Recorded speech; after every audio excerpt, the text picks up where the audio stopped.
सवाल अपना पूछिए।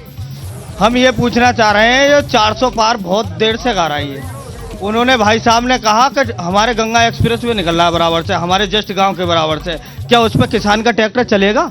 टोल टैक्स देंगे नहीं देंगे? बगैर टोल टैक्स के चलवाएंगे किसान का ट्रैक्टर? किसान की भी कोई बात करेगा नहीं है?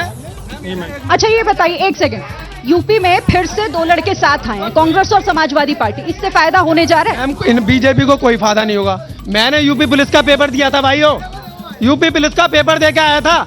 मुझे पता है मुझसे क्या बीती है। जिसके बच्चे होते हैं वही समझ सकते हैं, इनके तो बच्चे हैं नहीं। मैंने दिया है, मुझे पता है क्या है यूपी पुलिस। गरीब बच्चा जानता क्या होता है। आप कमरा बुलाओ तो क्या किसी और का सवाल है? फिर मैं ऊपर मंच पर। ये बीजेपी बौखला गई है पहले चरण से ही। गठबंधन की सातों सीटें आ रही हैं, बहुत बुरी तरह से बौखला गई है इस समय बीजेपी।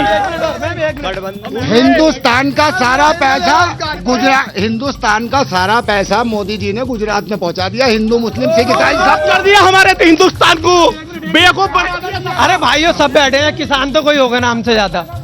हम रात को खेतों पर रहते हैं, ये शहर वाले इतने भी है नहीं, घर में रह के खाना फ्री का खाते हैं, या खेत में रहते हैं रात दिन। अच्छा ठीक है, चलिए आप मुझे चलने ऊपर जाने दीजिए, मैं जवाब ले लूँ।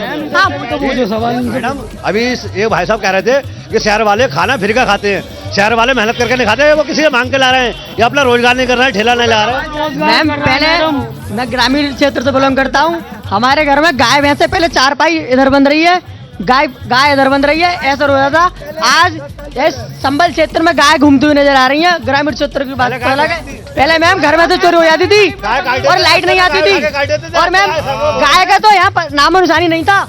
ठीक है चलिए, अच्छा साइड हटिए, मुझे अब ऊपर जाने दीजिए। अब साइड हो, ये मैं आती हूँ, फिर से आपके पास आऊंगी। अब जरा जो मेहमान है उनसे आपके सवालों के जवाब तो लेने दीजिए। और मैं पहले फिरोज जी आपसे सवाल, क्योंकि कानून व्यवस्था को लेकर लोगों का ये सवाल है। अभी एक वहां पर नौजवान है जिन्होंने कहा कि कम से कम आप सुरक्षित तो महसूस करते हैं खुद को।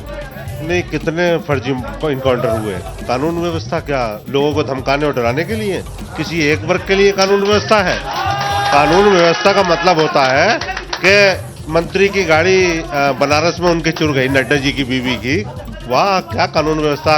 मंत्री राष्ट्रीय अध्यक्ष जी की बीवी की गाड़ी चुर गई।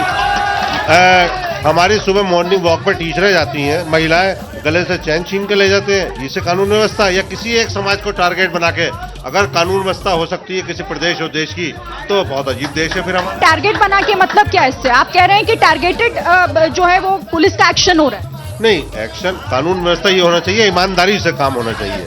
आपकी सरकार में होता था ईमानदारी से काम? नहीं, ईमानदारी से काम। आंकड़े ऐसा नहीं बताते, लेकिन फिरोज साहब आप भी ये जानते हैं। अच्छा, आपके लिए सवाल ये है कि रोजगार को लेकर, पेपर लीक को लेकर आप लोगों ने कुछ नहीं किया, युवा अभी भी भटक रहे हैं। देखिए, पहले जब इस तरह से पेपर एग्जाम होते तो एक ही जाति के लोग भर्ती होते थे, कोई कार्रवाई नहीं होती थी, कोई सुनने वाला नहीं होता था।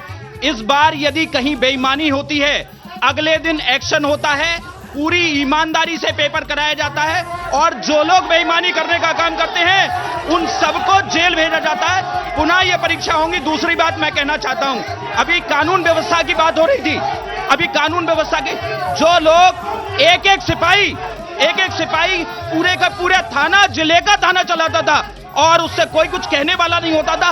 एक सिपाही डीजीपी को फटकार देता था, एक सिपाही एसपी को फटकार देता था, वो कानून व्यवस्था थी। आज की डेट में संबल में 600 अपराधियों ने एक साथ अपराध न करने की शपथ खाई है, अभी 15 दिन पहले। जल्दी से छोटा सा जवाब। कानून व्यवस्था की बात भाई साहब कर रहे थे।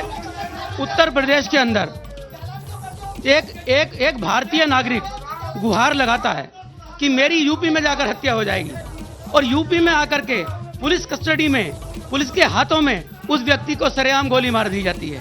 दूसरा व्यक्ति गुहार लगाता है जेल के अंदर कि मेरी जेल में मृत्यु हो जाएगी, और उसे जेल के अंदर कथित तौर पर उनके जहर दे दिया जाता है। ये यूपी की कानून व्यवस्था है। यहाँ वो तो कह रहे हैं कि पहले तो मामले दर्ज भी नहीं होते थे, अब कम से कम दर्ज हो रहे हैं, उनका ये कहना। मामले दर्ज होते हैं। आप सेंगर को देख लीजिए, आप ब्रजभूषण जी को देख लीजिए, आप उन्नाव को देख लीजिए, आप हाथरस को देख लीजिए, क्या उनके खिलाफ एक्शन हुए? मैं आपका जवाब लेती, लेकिन मैंने भी देख लिया है, जनता ने भी देख लिया है। मेरे पास वक्त इतना ही है, माफी के साथ मुझे वाइंड अप करना है। बहुत सारे संभल के लोगों के सवाल है, लेकिन इनके सवाल ज्यादा से ज्यादा आप तक पहुंचे, मेरी कोशिश यही थी। बहरहाल वक्त इतना ही था। बहुत बहुत धन्यवाद आप सभी मेहमानों का और संभल की जनता का भी। फिलहाल कौन बनेगा प्रधानमंत्री में इतना ही, मिलेंगे किसी और शहर में कुछ और सवालों के साथ। फिलहाल इजाजत। जैसे ही घड़ी का काटा दोपहर 2:30 पे आए, बबीता जी का दिल सास बहू साजिश के लिए मचल जाए।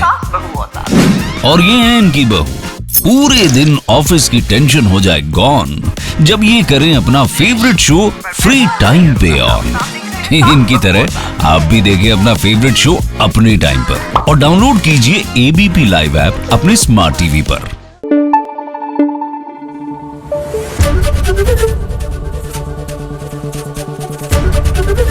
एबीपी न्यूज आपको रखे आगे।